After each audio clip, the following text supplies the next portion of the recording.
We begin with this breaking news where President Bola Tinubu has ordered the immediate release of all minors detained last Friday in connection with the End Bad Governance protests. The Socio-Economic Rights and Accountability Project, along with Concerned Nigerians and various local and international human rights groups, had urged President Bola Tinubu to direct the Attorney General of the Federation and Minister of Justice, Mr. Lateef Fagbemi, to secure the release of all End Bad Governance protesters, including 32 hungry and malnourished children. SERAP expressed concern that these children, along with other protesters, were detained solely for peacefully exercising their human rights.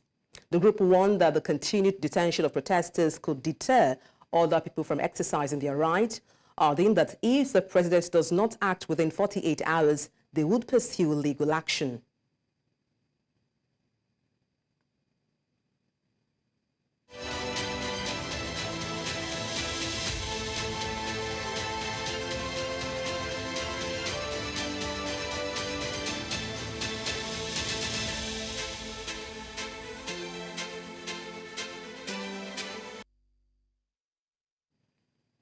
Let's now head to the U.S. for our continued coverage of the 2024 U.S. election.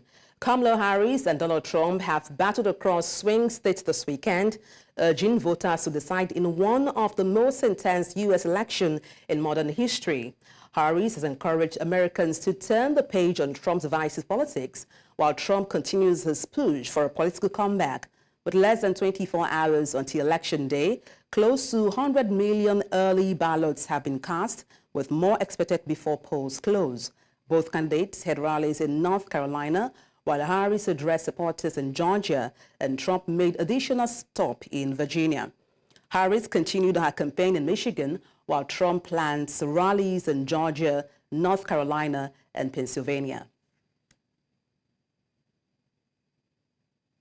And to talk about this, we're joined by U.S. election laws. To talk about the U.S. election laws and voting, we're joined by Henry P. Costa, politician and businessman, joining from Monrovia, Liberia.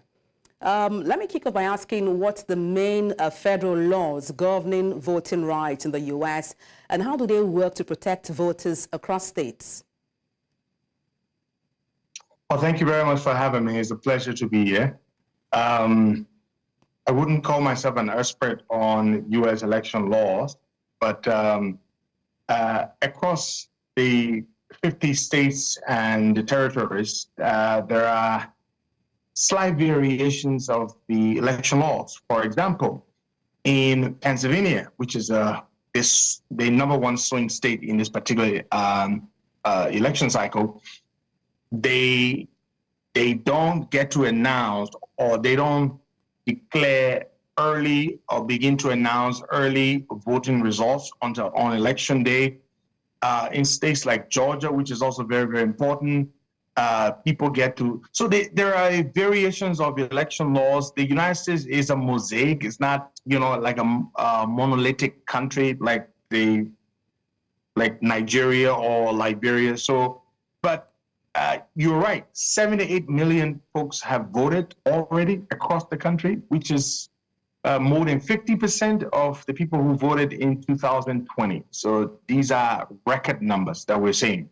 But then do we have things like state-specific voting laws, differing in terms of early voting and also mail-in ballots and also same-day registration? What do these impacts have on voter turnout? I think it makes it more convenient and it incentivizes a lot of people to vote early. So let's go back to 2020. Democrats were big on mail-in ballots or mail-in voting. And Trump was very much against it. He condemned it as a strategy to steal the election. But the Democrats took advantage because you remember now, this was COVID. Lots of people were getting sick. People were trying to restrict their access to other people or access to the virus. So people used it quite heavily. What we've seen former President Trump do this election cycle is that he's on the all out encouraging Republicans to use the mail-in ballot system, which he no longer now considers a fraudulent process. And so lots of people voted via mailing And several states, a lot of states allow early voting. Some states you have to wait until election day. So, it's not the same across the U.S. So those states that have allowed early voting and million voting have seen record turnouts. It's incredible. 78 million people, the last time I checked, have already voted. Let's take a look at Voting Rights Act, for instance, that of 1965. What role does that play in today's elections? And how have recent court rulings affected its enforcement? Well, one of the problems, the greatest democracy on earth, has dealt with for a long period of time has been people, American citizens, and American citizens being able to vote, to exercise their franchise in a conducive, free of restriction environment. And that has been a challenge. Why the Democrats have pushed, new legislation to grant people, to make it easier for people to exercise their franchise. The Republicans, on the other hand, have done a number of things, legislatively. For example, in the state of Georgia, they've instituted new reforms to make it more difficult for certain people, particularly people of color, to be able to cast their ballot.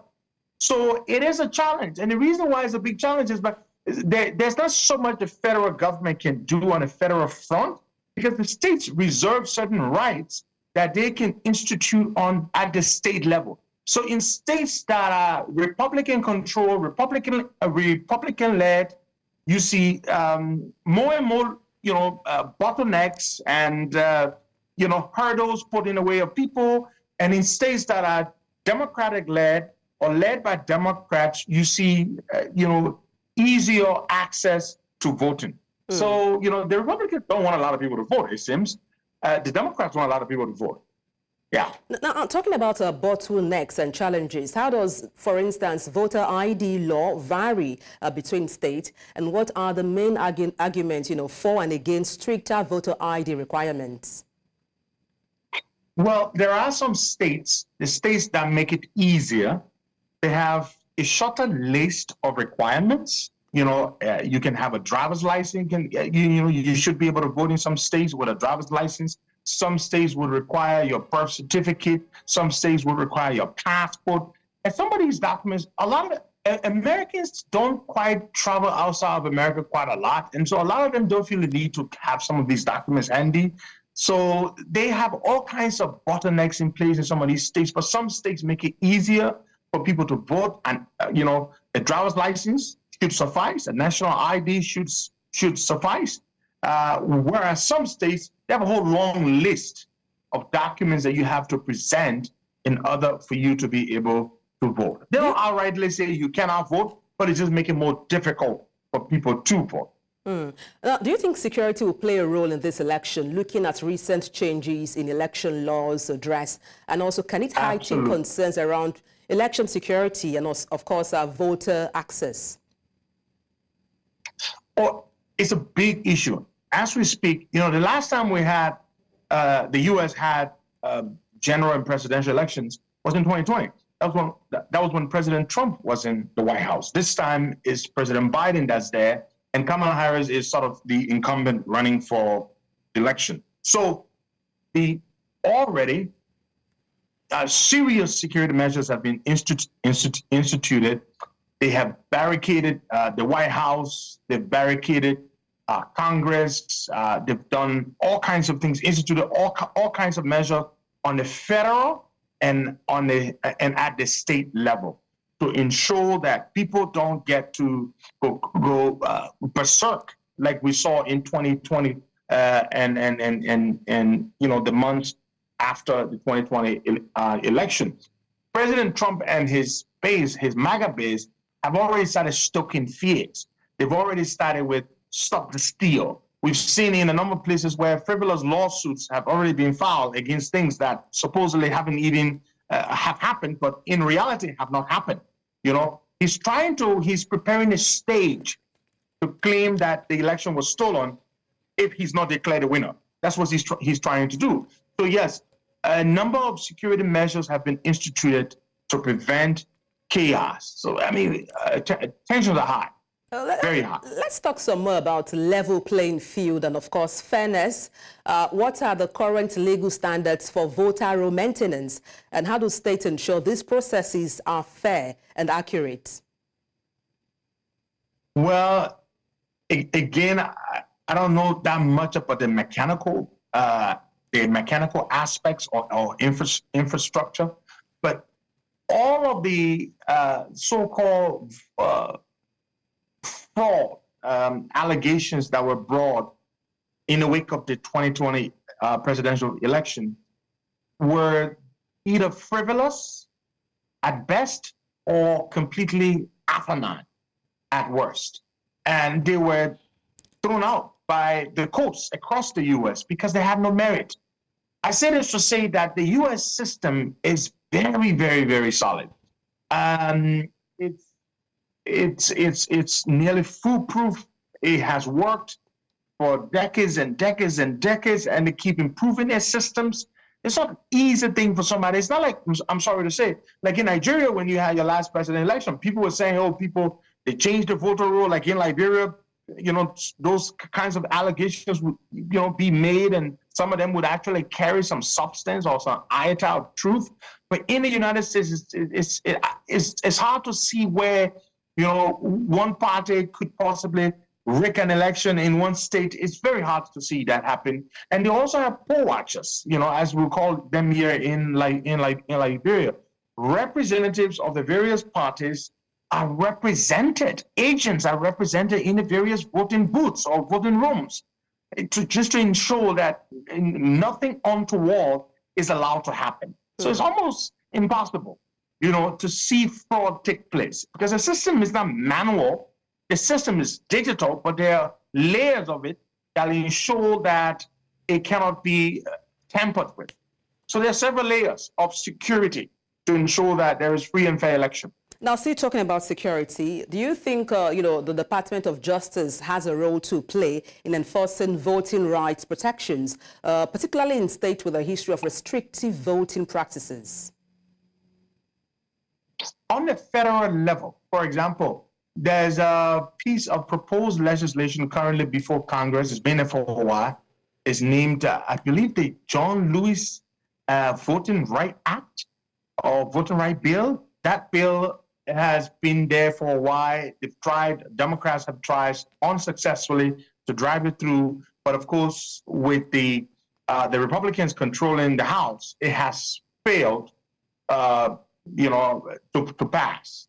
So the Democrats are constantly trying to improve that. But the legislation needs to be in place first in order for the Department of Justice, the DOJ, to enforce it on the federal level.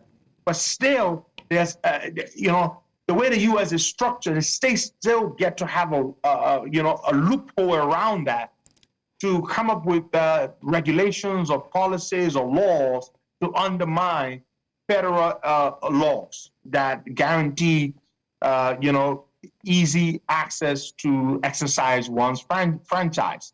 So yeah, so the DOJ can do something, but only when, the legislative or the legal framework is in place to make that possible. Well, indeed, fingers crossed, like they say. We'll see how things turn out with the U.S. election. But many thanks indeed for your time on the news, Henry Costa, politician and businessman. Many thanks indeed. Thank you for having me. Thank you so much. The U.S. is amid yet another consequential election season, featuring former President Donald Trump and Vice President Kamala Harris. Many Ethiopians and Eritreans live across the U.S., with those in swing states wielding significant influence. In recent state elections in Georgia and Virginia, where numerous Ethiopian Americans voted Republican to protest the Biden-Harris administration, with a few remaining silent amid substantial evidence of genocide and ethnic cleansing in Ethiopia. At this rally in Washington, D.C., Ethiopian Americans voiced their support for Republicans. For News Central, international correspondent Afia Hagen has more. Historically, Ethiopian expatriates favoured the Democrats, viewing them as champions of inclusion and multiculturalism. Yet this trend is shifting as the party increasingly embraces progressive ideologies seen as opposing religious and family values. Given that most Ethiopians, both Christians and Muslims, are religious conservatives, these stances have become untenable, prompting May to explore other political options. Donald Trump! Donald Trump! We want change! We want change! As an African, we really value our family, our kids, and how they're raised. And right now with the school system and the way they're pushing the LGBTQ initiative down our throats, where we cannot even really, to be honest with you, opt out. I'm voting Republican because the Democrats obviously have not honored the promise to the people. They have neglected the suffering of so many millions of people and not heard our voices over years and years of advocating and bringing forth the evidence of the U.S. government's corrupt policies and draconian policies against African nations. As an Ethiopian American, from the geopolitical perspective, I think that the current Biden-Harris administration has been very neglectful toward the genocide that's been happening in Ethiopia, for instance. It happened under their watch. If I'm not elected to Congress, I will still make sure that Congress... Republican Congress candidate Jerry Torres has promised the American Ethiopian community that he is the best choice for them. The United States gave, just as one example, $728 million to the Ethiopian government. They used the money to build a palace for the president, and then they bought 56 drones and was killing the Yomara people. And that money was not designated for that purpose. It was for humanitarian purposes. The Democrats have just given money to countries, and the dictators are using it for whatever they want to use it for. I mean, imagine this, even Iran, right? We give Iran money, they send drones our way or to Israel or other countries. And believe me, nobody wants a war. I want all wars, all killing to end. And I think that's what we can bring to the African continent, is the end of the little attempts at genocides, whether it's Central Africa, East Africa, West Africa, and support the democratic governments that are there, because they're surrounded sometimes by dictatorships, and we don't even listen to what they said. Whoever they vote for, it's crucial that the diaspora make their voices heard in this election. In Washington, D.C., I'm Afia Hagan for News Central. And now let's cross over to Washington, D.C., where our international correspondent, Afia Hagan, is on the ground with the latest. Afia, just bring us up to speed. What's the latest from the campaign trail?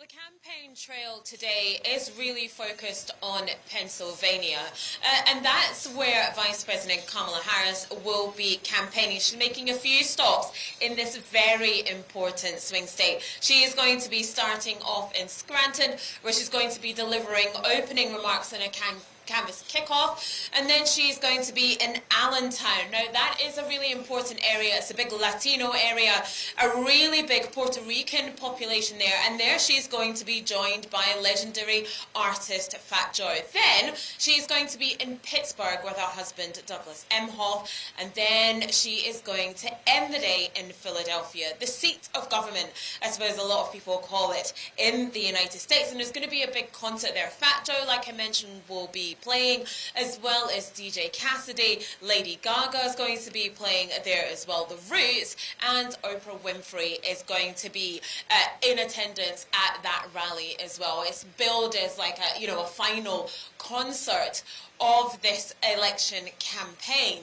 And Pennsylvania is a really, really important state. So important, actually, that Donald Trump is going to be campaigning there as well as heading to North Carolina and Michigan. Now, his campaign haven't released as many details of what he will be up to today, but it is all about campaigning in those very crucial swing states. I know you mentioned Pennsylvania is very important in this election, but why is it so important in this election?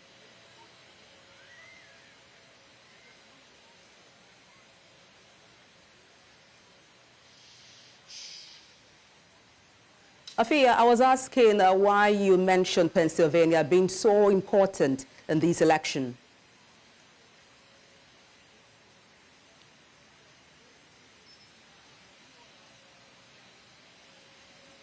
Afia, are you there? Yeah, well, Pennsylvania is the most important swing state. You get 19 electoral college votes. It's the state with the most amount of electoral college votes, and it's virtually impossible to win the White House without winning Pennsylvania. And that is why it is so crucial, and that is why it's so important, and why the campaign, both campaigns, have been there so many times. It's going to be Kamala Harris's 18th visit to Pennsylvania. Like I said, it has the most amount of electoral college votes at 19, and so it's hugely important to this election campaign. Afia, just give us a sense or feeling of where you are, which is Washington, D.C.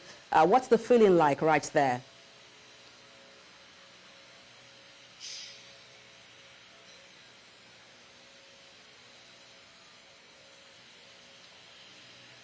Well, the atmosphere here in Washington, D.C. is one of trepidation.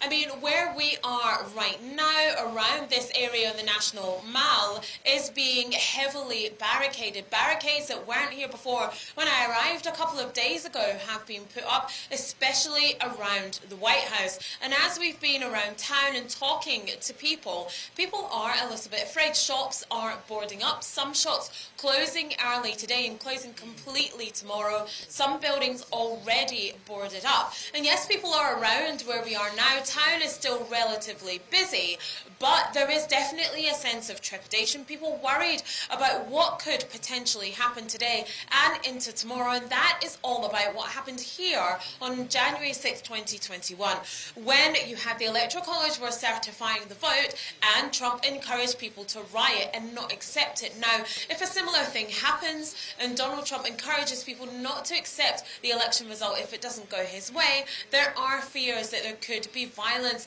in the nation's capital. And so yes, a sense of trepidation, shops boarding up and lots of security in place. Well, many thanks, Afia Hagen, our chief international correspondent, bringing us up to speed on preparations for the U.S. elections. Many thanks indeed, Afia.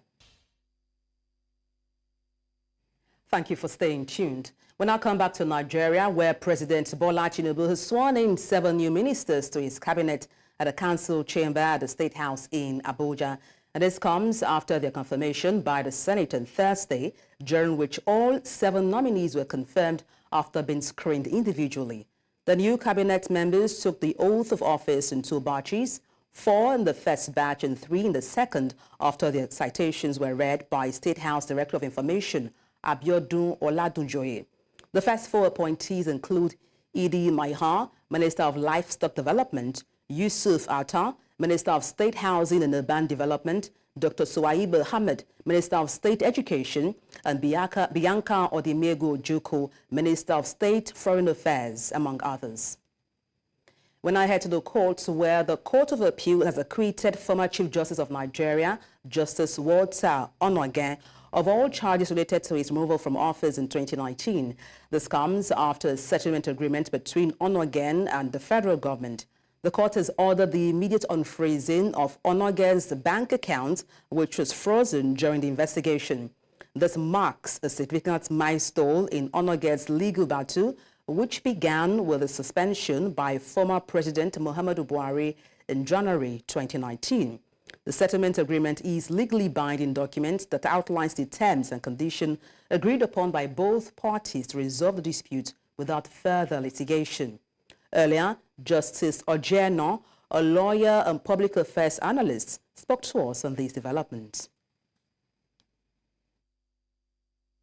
In fact, it's something that ought not to have happened at all, because it's anathema. It is unheard of in any part of the world, really, except in countries that have been condemned to be dictatorships, unrepentant, irritating dictatorships. Because what happened during that period is so terrible, earthquake-ish, unheard of in the history of this country, and it is my prayer that it never ever happens. And I feel that it is a redemption act, especially by the present administration, to practically not let it run its full course, because if it had run its full course, it would have really smacked badly and negatively in the mouths and in the nostrils of everybody that is an advocate for the rule of law. So it has long been in the offing. I'm very happy that the present Attorney General is practically now stacking up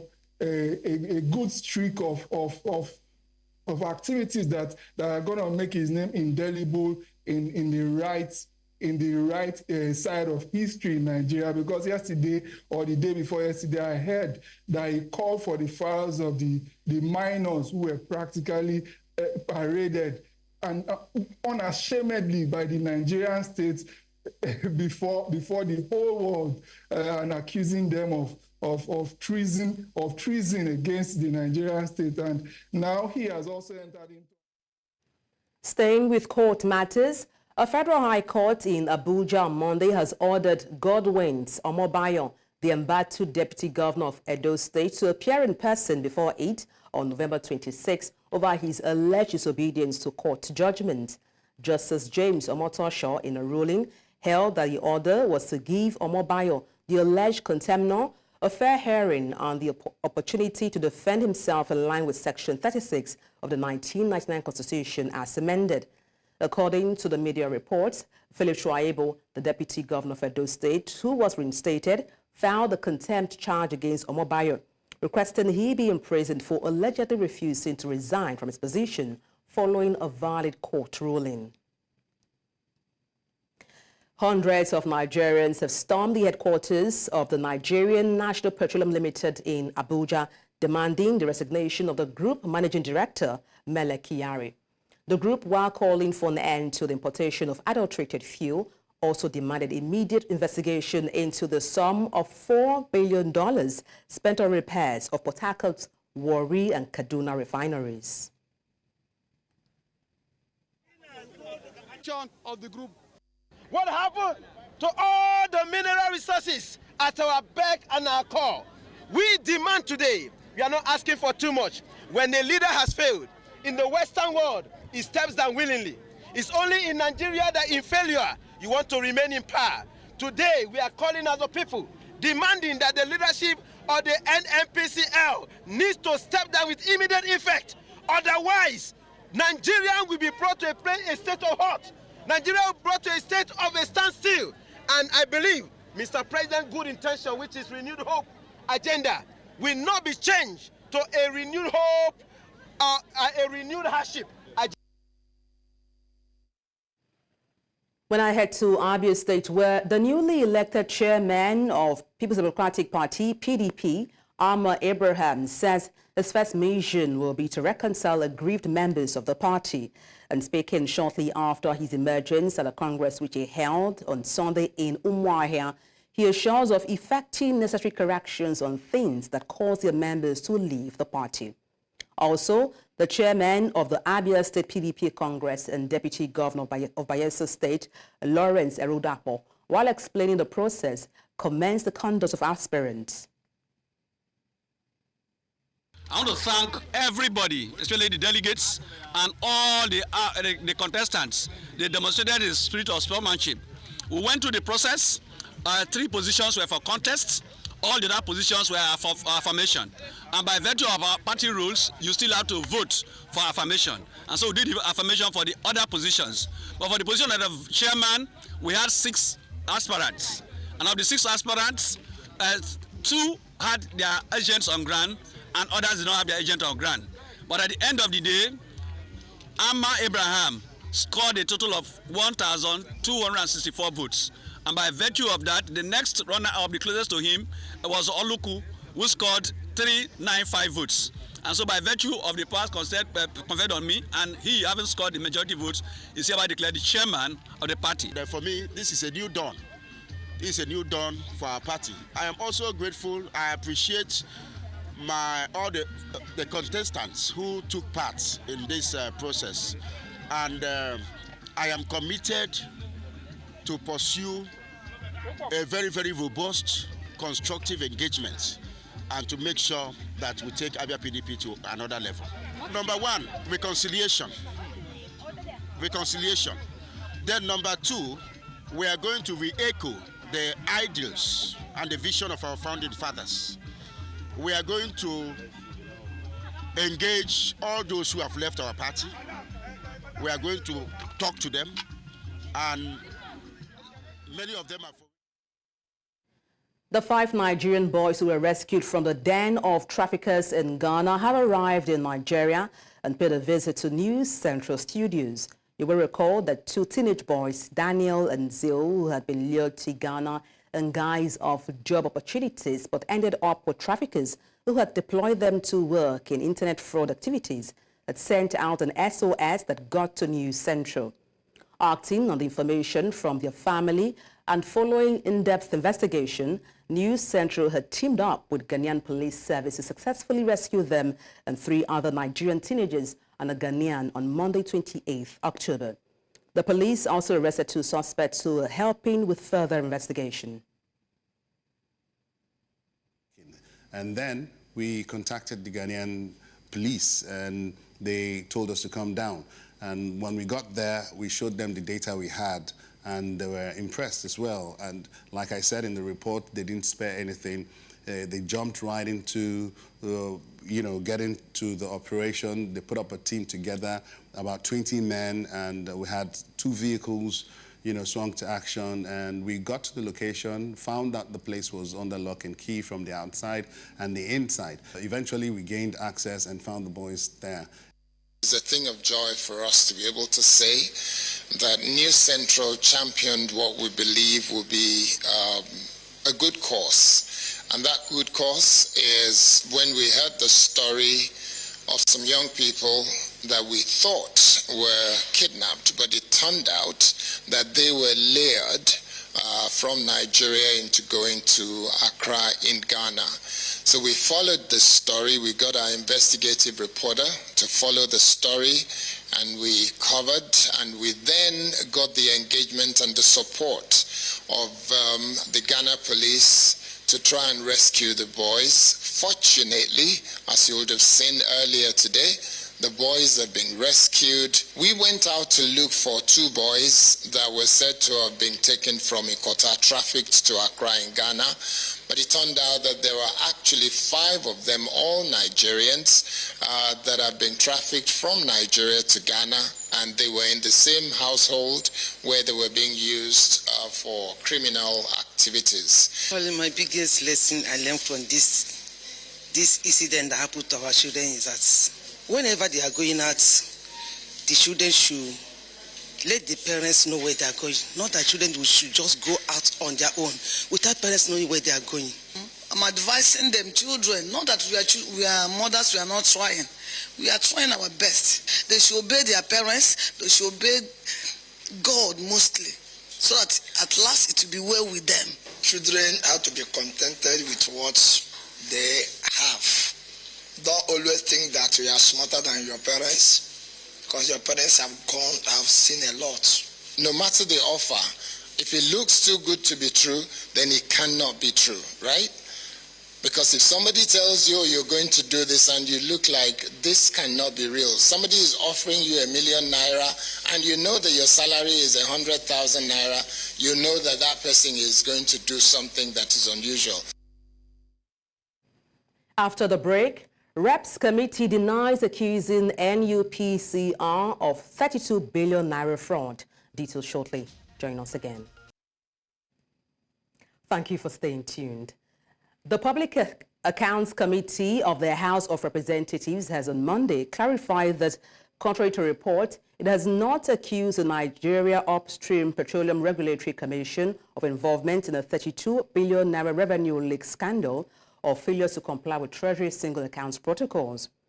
According to a statement issued by the committee's chairman, Bamidele Salam, the issue was discussed on Monday during a hearing on the Auditor General's report before the Public Accounts Committee.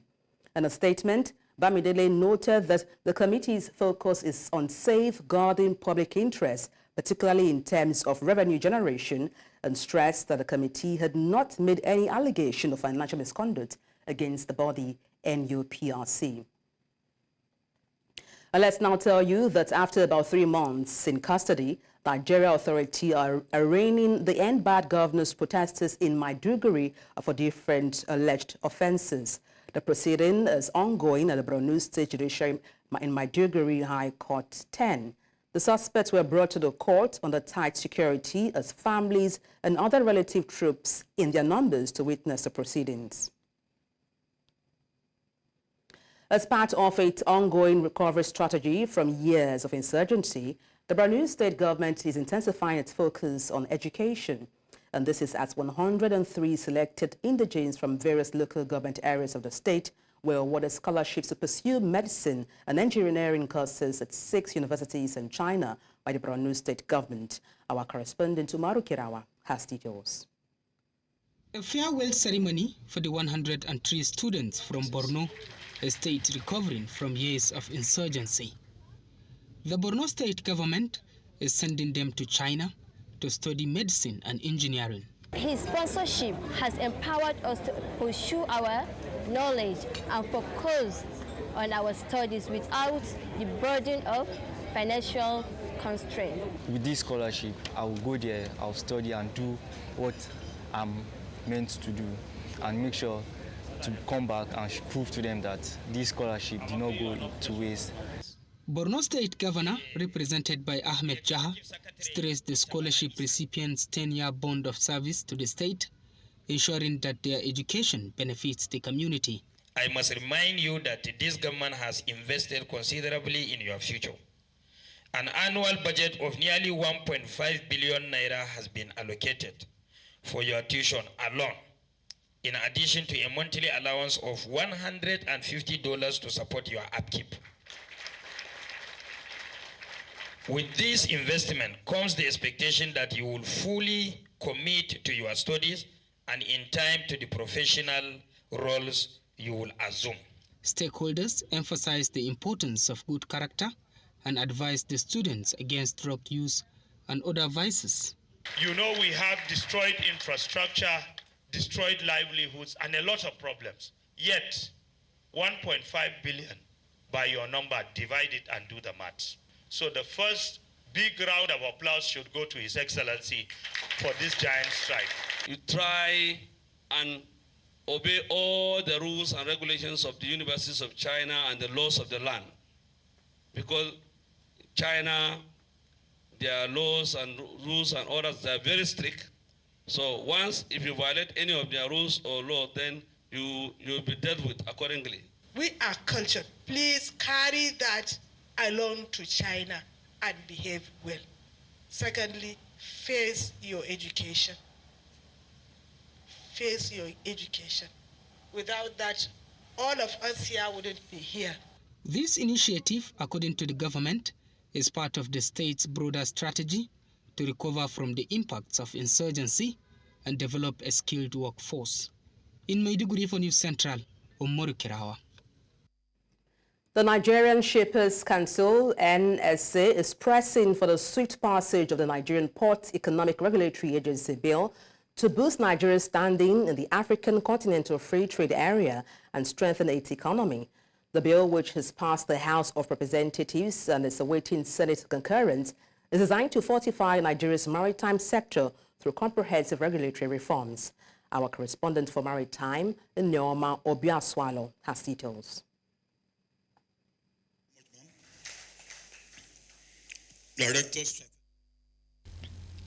Speaking in his capacity as the Executive Secretary and CEO of the Nigerian Shippers Council after 1 year in office, Pius Akuta emphasized the urgency of positioning Nigeria to capitalize on Africa's continental free trade area's potential, which opens a $4 trillion market to 1.5 billion people across the continent.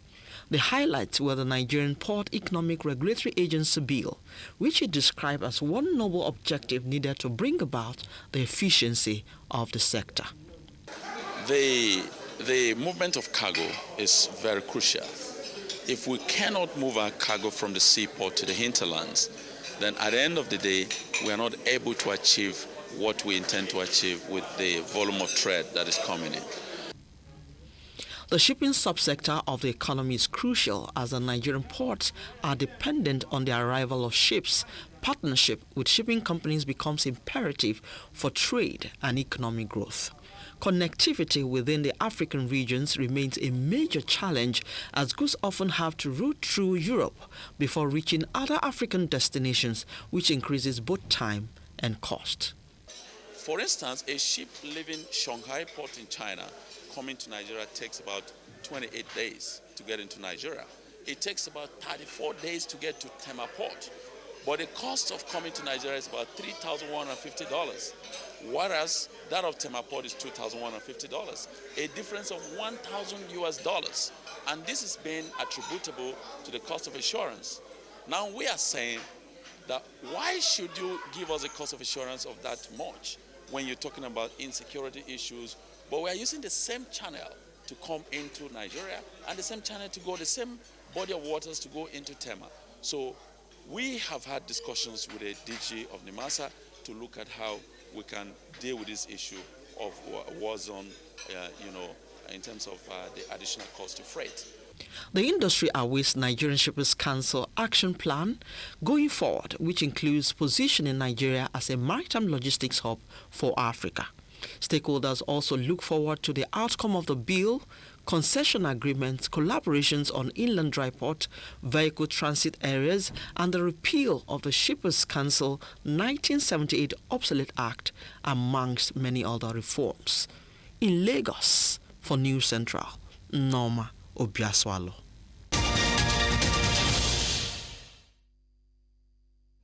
Thank you for staying with us. The news continues in Central Africa, where Director General of Equatorial Guinea's National Financial Investigation Agency, Balstassa Ngoga, has been arrested on allegations of recording over 400 sex tapes involving the wives of prominent figures in the country.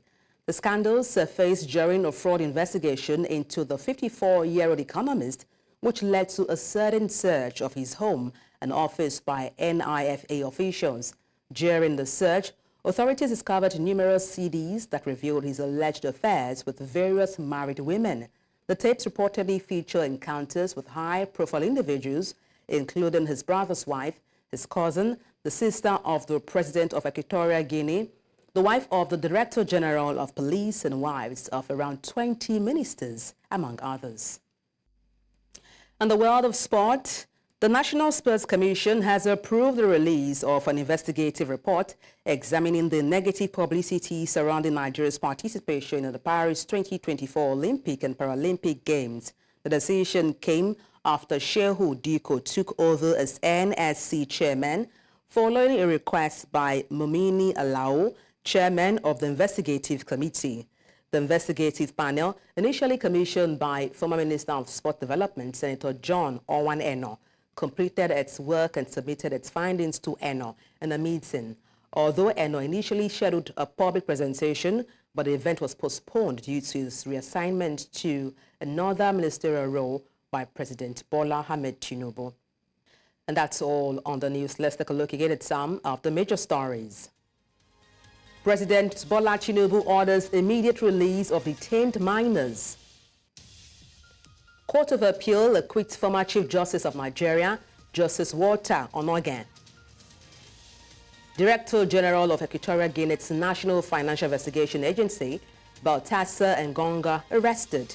You can watch News Central live on DSTV, Channel 422, Star Times, Channel 274, Avo TV, and YouTube. Many thanks for watching. I am Adebola Adedugba.